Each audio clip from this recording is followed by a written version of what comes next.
நியூஸ்7 தமிழ் நேயர்களுக்கு வணக்கம். வரவேற்பறை 2.0 நிகழ்ச்சிக்கு உங்களை வரவேற்கிறேன்.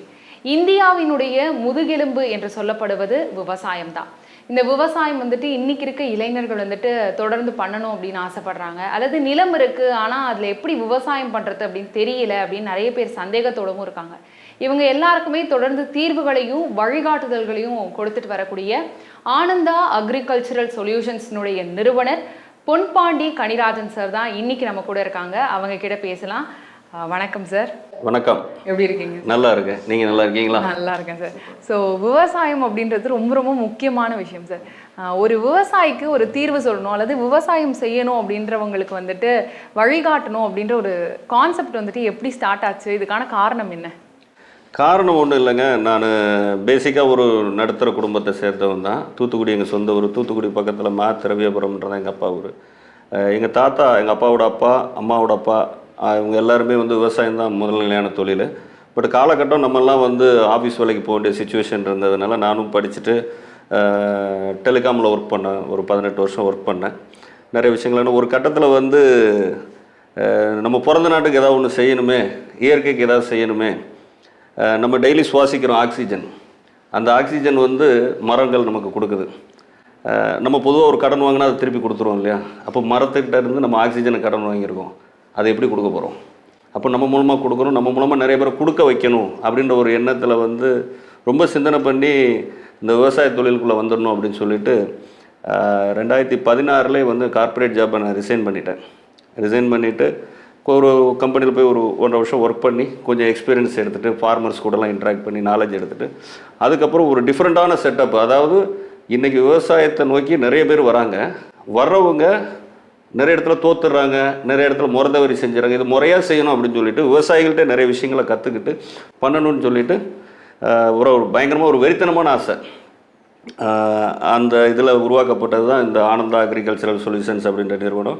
2017 மே 25 ஸ்டார்ட் பண்ணும்போது நார்மலாக சும்மா ஒரு உரங்கள் மட்டும்தான் கொடுத்துக்கிட்டு இருந்தோம். அதுக்கப்புறம் நம்மள யோசனை பண்ணி எப்படிலாம் பண்ணலாம் அப்படின்னு சொல்லிட்டு விவசாய ஆலோசனை, நாங்கள் 5 வெர்டிக்கல் ஒர்க் பண்ணுறோம். விவசாய ஆலோசனை, புதிய பண்ணை அமைத்து கொடுத்தல், அப்புறம் பண்ணை மேலாண்மை, அடுத்து முற்றிலும் இயற்கையான உரங்கள், அப்புறம் நர்சரி. இந்த 5 விஷயத்தையும் வச்சு ஒரு டிஃப்ரெண்ட்டான செட்டப்பு. ஆக்சுவலாக சொல்லப்போனால் சவுத் இந்தியாவிலே நாங்கள் வச்சுருக்க செட்டப்பில் யாரும் இதுவரைக்கும் நாங்கள் பார்க்கல. எங்களோட கிளைண்ட்ஸும் அதான் சொல்கிறாங்க, நீங்கள் இது ஒரு வித்தியாசமான செட்டப் வச்சுருக்கீங்க, how can you manage it அப்படின்றாங்க. பட் நம்ம கார்ப்பரேட் நாலேஜ் ப்ளஸ் விவசாயிகள்கிட்ட இருந்து எடுத்த விவசாய நாலேஜ் ப்ளஸ் இயற்கையாகவே எங்கள் குடும்பமும் விவசாய குடும்பம் இதை வச்சு உருவாக்கி கொண்டு போயிட்டுருக்கோங்க. சரி, இன்னைக்கு நிறைய ஐடி ஃபீல்டில் இருக்கவங்க அல்லது வேறு ஏதாவது ஒரு ஃபீல்டில் இருக்கவங்களே நிலம் வச்சுருக்கோம், ஆனால் எனக்கு விவசாயம் பண்ணணும்னு ஆசை, ஆனால் அது எப்படி பண்ணணும் அப்படின்றது எனக்கு தெரியல அப்படின்றாங்க. இவங்களுக்கு எந்த மாதிரியான ஒரு வழிகாட்டுதல்கள் தரீங்க? நீங்கள் கேட்டிருக்கிறது கரெக்டான கொஸ்டின். ஏன்னா இதுதான் எங்களோட கோர் பிஸ்னஸ்ஸு. விவசாயம் தெரிஞ்சவங்களுக்கு விவசாயம் சொல்லிக் கொடுக்குறது பெரிய விஷயம் இல்லை, அது யார் வேணாலும் செய்யலாம். விவசாயம் தெரியாதவங்க, விவசாயத்துக்கு தேவை என்ன? ஃபஸ்ட்டு நிலம், அடுத்தது அதை செய்கிறதுக்கு உண்டான மனம், இது ரெண்டையும் செயல்படுத்துறதுக்கு அவங்கள்ட்ட பணம். இந்த 3 யாருக்கிட்ட இருக்கும் அப்படின்னா ப்ளஸ் புரிந்துணர்தல். இப்போ நாங்கள் சொல்கிறத தெளிவாக புரிஞ்சுக்கிறது. இது யாருக்கிட்ட இருக்குன்னா அந்த ஐடி ஃபீல்டில் இருக்கிறவங்க, அப்புறம் வேறு ஏதாவது பிஸ்னஸ் பெரிய லெவலில் பிஸ்னஸ் பண்ணிக்கிட்டு இருப்பாங்க. இவங்க என்ன பண்ணியிருப்பாங்கன்னா 2ஆம் நிலை தொழில் அந்த விவசாயத்தை பண்ணணும்னு ரொம்ப ஆசைப்படுவாங்க. அது கமர்ஷியலாக பண்ணுறவங்களும் இருக்காங்க, மன திருப்திக்காக பண்ணுறவங்களும் இருக்காங்க. எங்களோட ஒரு பெரிய முக்கியமான கிளைண்ட் சொல்லுவார், எங்களோட ஒரு வழிகாட்டின்னு கூட வச்சுக்கலாம், பூமி தான் கோயில், பசு தான் தெய்வம் அப்படின்ற சொல்ல. பூமி தான்னா பூமியில் விவசாயம் பண்ணணும், பசுன்றது கோசாலை. இது ரெண்டையும் செஞ்சோம்னாலே நம்ம செய்யக்கூடிய மற்ற செயல்கள், நம்மளோட தொழிலோ வியாபாரமோ வேலையோ நம்ம குடும்பங்களோ நல்லா சுபிக்ஷமாக இருக்கும் அப்படிம்பாங்க. ஸோ இந்த பாலிசி நாங்கள் முழுசாக அக்செப்ட் பண்ணிக்கிறோம். ஸோ இந்த மாதிரி மனநிலையில் விவசாயத்துக்கு வர்றவங்களும் இருக்கிறாங்க. ஸோ இவங்களுக்கு என்னென்னா விவசாயத்தை பற்றி தெரிஞ்சிருக்கும், செய்கிறதுக்கு நேரம் இருக்காது, சிலருக்கு தெரியவும் செய்யாது, நேரமும் இருக்காது. இவங்களை நாங்கள் முறைப்படி கையாண்டு அவங்களுடைய செலவினங்களை குறைச்சி எந்த இடத்துல என்ன பண்ணுவோம், ஒரு லாங் டைம் டிஸ்கஷன் போவோம். எடுத்த உடனே இன்றைக்கே பேசிட்டு நாளைக்கே பிளான்டேஷன் அப்படின்னு போக மாட்டோம். அப்போது அந்த நிலத்தை எப்படி வடிவமைக்கிறோம்னா அந்த பூமியோட லேயர்னு சொல்லுவோம். லேயர் அதுதான் ஃபஸ்ட்டு நாங்கள் எடுப்போம். அது எவ்வளோ தூரத்துக்கு பாறை இருக்குது, எவ்வளோ தூரத்துக்கு மணல் இருக்குது, என்ன டைப் ஆஃப் பாறை, என்ன டைப் ஆஃப் மணல், இது ஒரு செக்மெண்ட்டு. 2வது செக்மெண்ட்டு அந்த மண்ணுடைய சத்து, நியூட்ரியன்ட் எந்த அளவில் இருக்குது, மண் பரிசோதனை நார்மலாக பண்ணுவாங்க இல்லையா, டாப் சாயில், அது 2. 3வது தண்ணீரின் அளவு. 4வது தண்ணீரின் தரம். 5வது அந்த ஏரியாவில் நிலவக்கூடிய தட்பவெப்ப நிலை. அதுக்கு அடுத்தது அந்த இன்வெஸ்டருடைய என்கேஜ்மெண்ட் டைம், அவர் எவ்வளோ நேரம் நம்ம கூட அதில் கலந்துக்க முடியும். அதுக்கு அடுத்தது அவருடைய இன்வெஸ்ட்மெண்ட் கெப்பாசிட்டி. அடுத்தது ரொம்ப முக்கியமான விஷயம், அந்த ஏரியாவில் கிடைக்கக்கூடிய லேபர் அவைலபிலிட்டி. அந்த லேபர் அவைலபிலிட்டிக்கு இப்போ நாங்கள் நிறைய ஆல்டர்னேட்டிவ் ஆட்டோமேஷன் நிறைய கொண்டு வந்திருக்கோம், நிறைய இடங்கள் ஆட்டோமேட்டடாக கொண்டு வந்திருக்கோம். அடுத்தது ஃபைனலாக நியரஸ்ட் மார்க்கெட். அவர் எங்கே கொண்டு அதை சந்தைப்படுத்த போகிறார், சந்தைப்படுத்தி அவர் பணமாக்கினா தான் அது தொடர்ந்து செய்ய முடியும். ஸோ இந்த 9 பேராமீட்டரில் அதை அனலைஸ் பண்ணி அந்த ஃபார்மருக்கு இந்த இடத்துல நீங்கள் கமர்ஷியலாக இந்த கிராப் போகலாம் சார், இது உங்களுக்கு என்னென்ன மாதிரி இருக்கும், இவ்வளோ நாளில் உங்களுக்கு பிரேக் ஈவன் கிடைக்கும், இதில் ஹடில்ஸ் என்ன, ப்ளஸ் என்ன, இது எல்லாம் அந்த ஹடில்ஸுக்கு ப்ரிவென்ஷன் இஸ் பெட்டர் தேன் க்யூர்ன்ற மாதிரி முன்னாடியே அதுக்கு உண்டான விஷயங்களை செஞ்சு அந்த ப்ராப்ளம் வராத அளவுக்கு தடுத்து அந்த மாதிரி கிராப்பை அவங்களுக்கு பிளான்டேஷன் பண்ணி கொடுத்து அவங்க தொடர்ந்து அந்த பண்ணையத்தில் அவங்க ஜெயிக்கணும், லாபம் ஈட்டணும். நட்டு கொடுக்குறதோடு இல்லாமல் காலம் பூரா அவங்க கூட தொடர்ந்து பயணித்து அவங்கள லாபகரமாக வர வச்சு அவங்ககிட்டருந்து நாங்கள் ஒரு சர்வீஸ் சார்ஜ் வாங்கிக்கிறோம். ஏன்னா நாங்கள் காலம் பூரா சர்வே பண்ணோன்னா அவங்க ப்ராஃபிட்டபுளாக இருந்தால் மட்டும்தான் பண்ண முடியும். இதுதான் கோல். இதை வச்சு பண்ணிக்கிட்டு இருக்கோம். ஆண்டவனோட அருளால் நல்லா போயிட்டுருக்கு. இப்போ 4 ஸ்டேட் பண்ணுறோம், தமிழ்நாடு மேஜராக பண்ணுறோம். தமிழ்நாட்டில் ஒரு 90% டிஸ்ட்ரிக்டில் நாங்கள் இருக்கிறோம். கர்நாடகாவில் ஒரு 3 டிஸ்ட்ரிக்டில் இருக்கிறோம். ஆந்திராவில் ஒரு 2 டிஸ்ட்ரிக்டில் இருக்கிறோம். அப்புறம் கேரளாவில் பிளான்டேஷன் பெரிய அளவில் நாங்கள் பண்ணல, பட் ஃபெர்டிலைசர் எங்கள்கிட்ட வாங்கி யூஸ் பண்ணுறவங்க நிறைய பேர் இருக்காங்க. Super sir. சரி, இந்த மாதிரி பண்ணதுல இது வரைக்கும் எத்தனை கிளைண்ட்ஸ் உங்ககிட்ட இருக்காங்க, அவங்களுடைய ரிவ்யூஸ் என்ன வந்திருக்கு? எங்கிட்ட இதுவரைக்கும் இருக்கிறவங்க கிட்டத்தட்ட ஒரு ஃபுல் அண்ட் ஃபுல் எங்களோட ஆப்ரேஷன் பார்த்திங்கன்னா ஒரு 300+ ஃபார்மர்ஸ் இருப்பாங்க. ஃபுல் அண்ட் ஃபுல் நாங்கள் தான், அதாவது என்ன வேணாலும் கரெக்டாக செஞ்சு கொடுப்போம் சார், நீங்கள் சொல்லுங்கள் அப்படிம்பாங்க. நாங்கள் அதை இப்போ சிஸ்டமேட்டிக்காக நிறைய கொண்டு வந்துகிட்டு இருக்கிறோம். உங்களோட ரிவ்யூஸ்லாம் பார்த்தீங்கன்னா, அதாவது யாராலையுமே எரர் ஃப்ரீ பண்ண முடியாது. நாங்கள் 100% பர்ஃபெக்ட்னு சொல்ல முடியாது, பட் 98 to 99% நாங்கள் பண்ணிடுறோம். ஏன்னா எங்களுக்கு ஒரு விஷயம் தெரியல, நாங்கள் ஒரு ப்ராப்ளம் ஃபேஸ் பண்ணோம், நாங்கள் அனலைஸ் பண்ணுவோம். இண்டஸ்ட்ரியில் இருக்கிற டாப் அஃபீஷியல்ஸு, நம்ம சென்ட்ரல் கவர்மெண்ட்டோட சயின்டிஸ்ட்டு, ஸ்டேட் கவர்மெண்ட்டோட சயின்டிஸ்ட்டு, இவங்க கூடலாம் க்ளோஸ் டச் வச்சுருக்கோம். ஏன்னா அவங்கள்ட்ட இன்றைக்கி அப்டேட்டட் டெக்னாலஜிஸ் நிறையா இருக்கும், அதை எடுத்துகிட்டு பண்ணுறோம். எங்கள் ஃபார்மர்ஸ் எல்லாருமே எங்களுக்கு தெரிஞ்ச வரையில் தே ஆர் வெரி ஹாப்பி, சாட்டிஸ்ஃபைடுன்னு தான் சொல்லணும். ஏன்னா அப்படி சாட்டிஸ்ஃபைடாக இருந்தால் தானே அவங்கள்ட்ட அடுத்த ரெஃபரன்ஸ் கால் வரும். ஏன்னா எங்களுடைய டீமில் இது வரைக்கும் சேல்ஸுக்குன்னு ஆள் கிடையாது, மார்க்கெட்டிங்னு ஆள் கிடையாது, சர்வீஸ் பீப்புள்ஸ் தான். எங்களோட சர்வீஸில் எங்களுடைய அன்பான விவசாயிகள் எல்லாருமே அவங்க திருப்தி ஆகிட்டு, சார் இவங்க சொந்தக்காரங்க இருக்காங்க, அவங்களுக்கு கொஞ்சம் பண்ணி கொடுத்துருங்க, என்னோடய நண்பர் இருக்கார், என்னோடய தொழில் ரீதியான நண்பர் இருக்கார், என்னோடய பக்கத்து இடத்துக்காரர் உங்களை கூப்பிட்டாரு, உங்கள் ஆளுகளை வர சொல்லுங்கள், இப்படி தான் நாங்கள் கொண்டு போகிறோம். அதனால் அவங்க சாட்டிஸ்ஃபைடாக இருக்காங்கன்ற நம்பிக்கை எங்களுக்கு இருக்குது. Super sir. Thank you sir. பொதுவாகவே மக்கள்கிட்ட ஒரு கருத்து இருக்கும், இந்த விவசாயம் அப்படின்றது ஒரு லாபமான தொழில் இல்லை அப்படின்றது. இதை பற்றின உங்களோட கருத்து என்ன? இந்த கருத்துக்கு நான் முற்றிலும் ஒரு எதிரானவன் தான். ஏன்னா எக்ஸாம்பிளுக்கு சொல்லணும்னா, எந்த ஒரு செயலையுமே முறைப்படி செஞ்சால் அது லாபம்தான். எங்களுடைய எல்லா இதுலேயுமே ஃபஸ்ட்டு ஹெட்டிங் நான் கொடுத்துருப்போம், agriculture is the highly profitable business if you do it in a perfect way. அது கரெக்ட் வேன்னு கூட சொல்லக்கூடாது, ரைட் வேன்னு கூட சொல்லக்கூடாது, பெர்ஃபெக்ட் வே.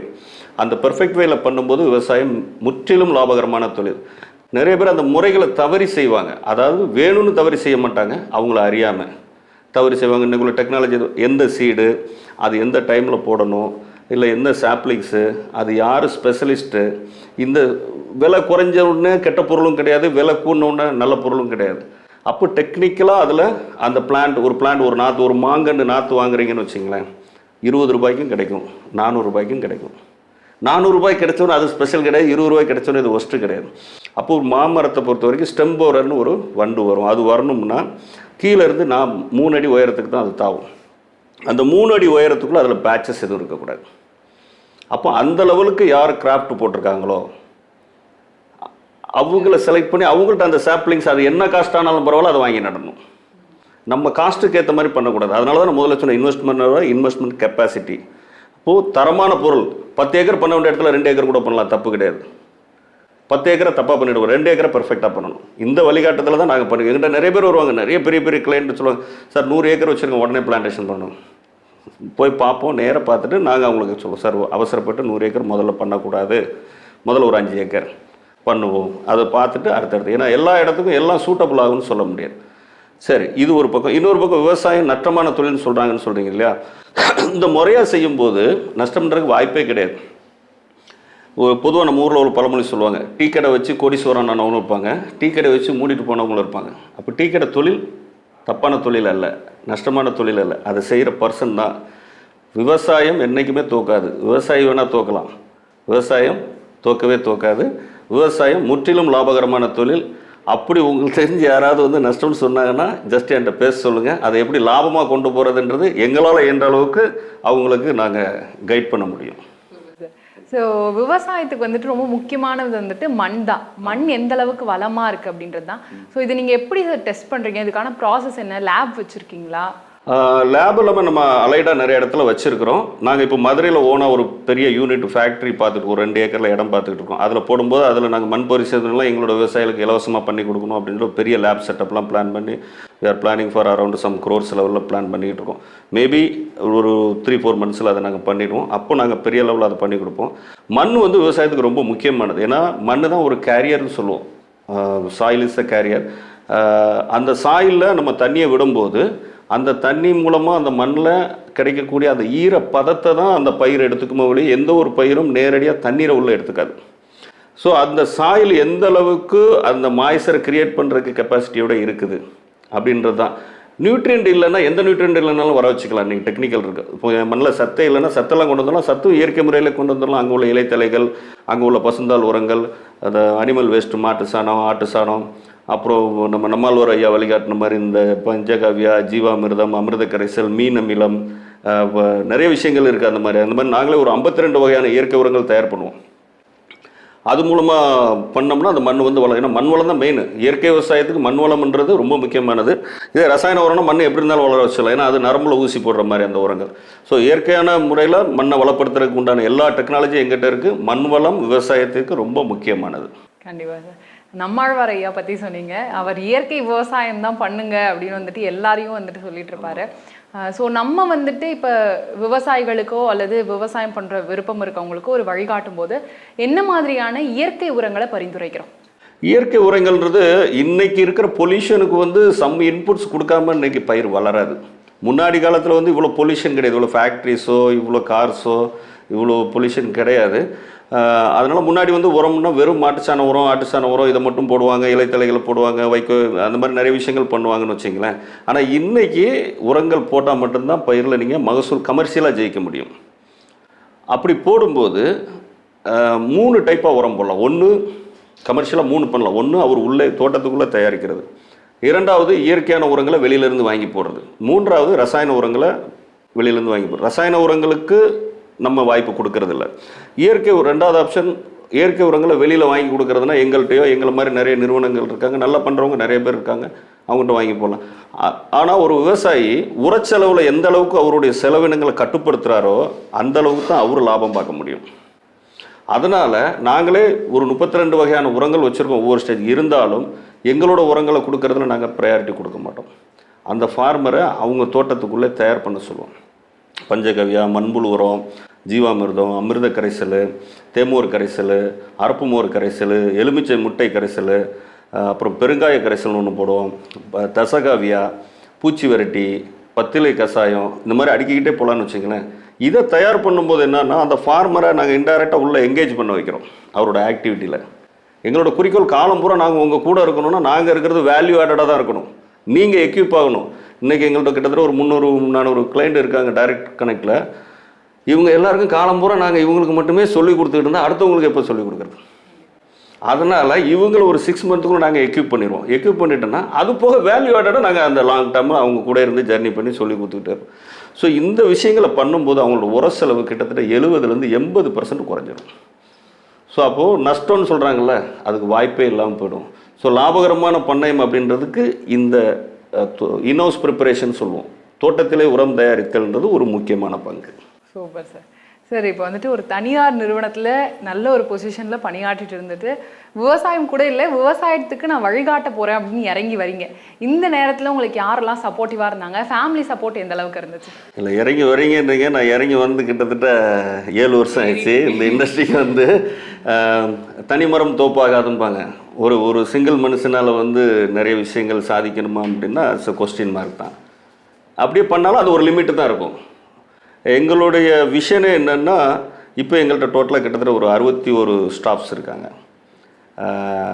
எங்களோட விஷனே 2025 எங்கிட்ட 300 ஸ்டாஃப் இருக்கணும். 300 ஸ்டாஃப் இருக்கணும். 2030 பப்ளிக் லிமிடெட் கம்பெனியாக மாற்றணும்.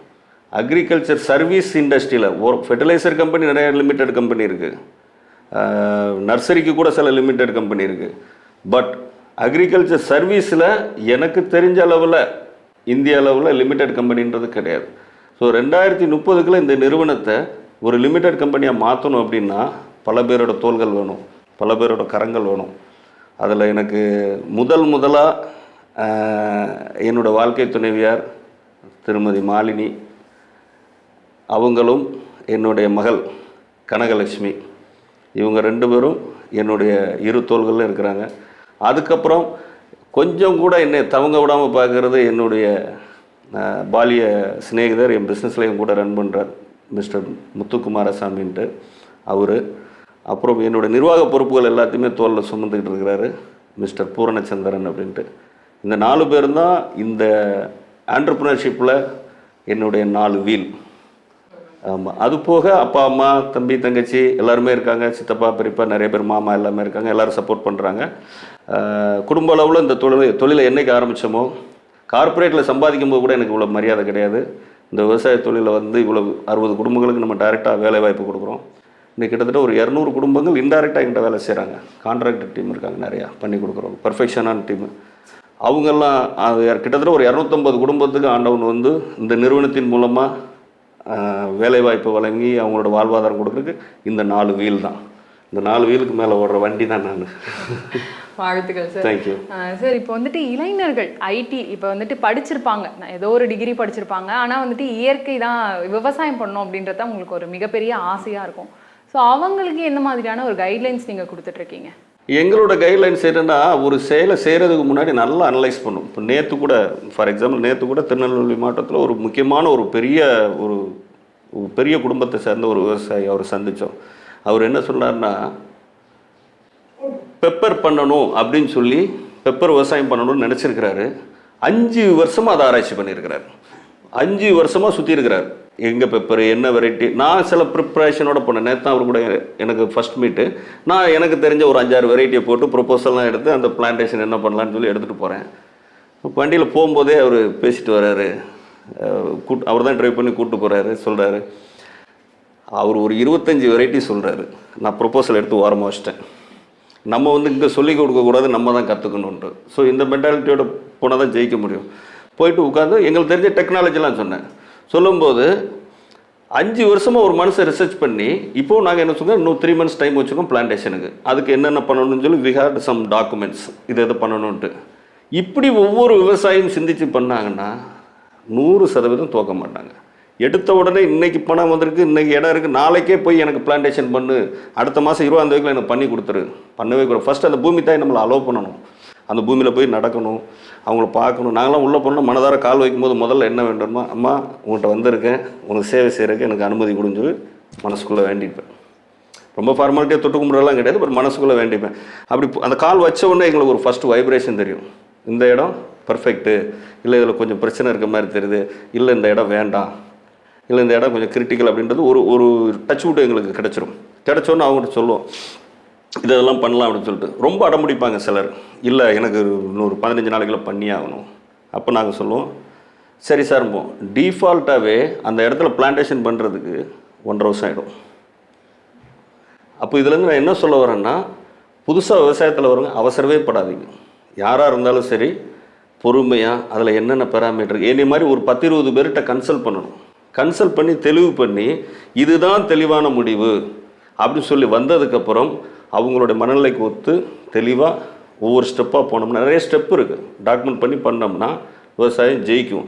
இல்லைன்னா என்ன ஆகுனா, இன்னைக்கு கண்டிஷன் என்னென்னா, நிறைய பேர் அவங்களாவே ஓனாக அந்த யூடியூப் இதுலலாம் நிறைய பேர் பார்க்க, யூடியூப்பில் ப்ளஸ்ஸும் இருக்குது மைனஸும் இருக்குது. அதை எடுத்துக்கிட்டு இவங்களா இஷ்டத்துக்கு ஒன்றை பண்ணி ஒரு 1.5 வருஷம் ஓட்டிடுறாங்க. 1.5 வருஷம் ஓட்டிட்டு எல்லாம் சுத்தமாக அவுட் ஆகி அடுத்தால ஸ்பெண்ட் பண்ணுறதுக்கு ஃபண்ட் இல்லாத கண்டிஷனில் கனெக்ட் ஆகி எங்கள்கிட்ட வருவாங்க. வரும்போது நாங்கள் போய் பார்த்தோம்னா, சார் சின்ன சின்ன விஷயங்களை சொல்லுவோம். சார் உங்களை 1 வருஷத்துக்கு முன்னாடி பார்த்தோம் இல்லையே, ஒரு 6 மாதத்துக்கு முன்னாடி பார்த்தோம் இல்லையே அப்படின்ற ஃபீலிங் இருக்குது. இதுதான் இன்றைக்கி இண்டஸ்ட்ரியில் இருக்கிற ஒரு மைனஸ்ஸு. இதை சரி பண்ணி பொறுமையாக ஸ்டடி பண்ணி பண்ணிட்டாங்கன்னா 100% அவங்க ஜெயிப்பாங்க. அவங்கெல்லாம் ஜெயிக்கணும். ஏன்னா இன்ட்ரெஸ்ட் எடுத்து வாலண்டியராக வராங்க பார்த்தீங்களா, அப்போது அவங்க ஜெயிச்சிட்டாங்கன்னா 10 ஏக்கரில் இன்றைக்கி பண்ணுறவங்க அடுத்தால 10 ஏக்கர் வாங்குவாங்க, அடுத்தால 10 ஏக்கர் வாங்குவாங்க. இப்படி போகும்போது நாட்டோட ப்ரொடக்ஷன் ஜாஸ்தியாகிடும், எக்ஸ்போர்ட் கூடும், இம்போர்ட் குறையும், எக்கனாமி கூடிடும், ஜிடிபி ஹை ஆகிடும். இன்டைரக்டாக இந்திய பொருளாதாரத்துக்கு நம்மளும் ஒரு காரணம். கண்டிப்பாக சார், எதுவாக இருந்தாலும் கண்டிப்பாக பிளான் பண்ணுறோம். அதான் பிளானிங், தெளிவான பிளானிங், ப்ரிப்பரேஷன், அதுக்கேற்றான ப்ரிப்பரேஷன். இதுக்கு வந்து 80% டைம் ஸ்பெண்ட் பண்ணணும். பிளானிங்க்கு ஒரு 60%, ப்ரிப்பரேஷனுக்கு ஒரு 20%, பேலன்ஸ் 20% நமக்கு இம்ப்ளிமெண்டேஷனுக்கு டைம் இருந்தால் போதும். 100% சக்ஸஸ் ஆகும். இந்த பிளான், ப்ரிப்பேர், எக்ஸிக்யூஷன் அப்படின்றத எந்த ஒரு விஷயமா இருந்தாலுமே நம்ம ஃபாலோ பண்ணோம்னா ரொம்ப நல்லாயிருக்கும். Super sir. இப்போ நஞ்சை நிலம், புஞ்சை நிலம் அப்படின்னு வந்துட்டு இப்போ விவசாயிகள் வந்துட்டு அதை ரொம்ப ஈஸியாக கண்டுபிடிச்சிருவாங்க, இது நஞ்சை நிலம் அப்படின்ட்டு. இந்த புஞ்சை நிலம் வந்துட்டு இப்போ வாங்கியிருக்காங்க ஒருத்தவங்க, ஆனால் அந்த இடத்துல அவங்களுக்கு விவசாயம் பண்ணும் அப்படின்னு ஆசை வரும்போது அவங்களுக்கு எந்த மாதிரியான ஒரு கைட்லைன்ஸ்? இன்னைக்கு நஞ்சை புஞ்சைலாம் தனியாக பிரிக்கணும்னு அவசியம் இல்லை. ஏன்னா இன்னைக்கு எல்லா சாயிலையும் எல்லா கிராப்பும் கொண்டு வரலாம். டெக்னாலஜி அந்த அளவுக்கு வளர்ந்துருச்சு.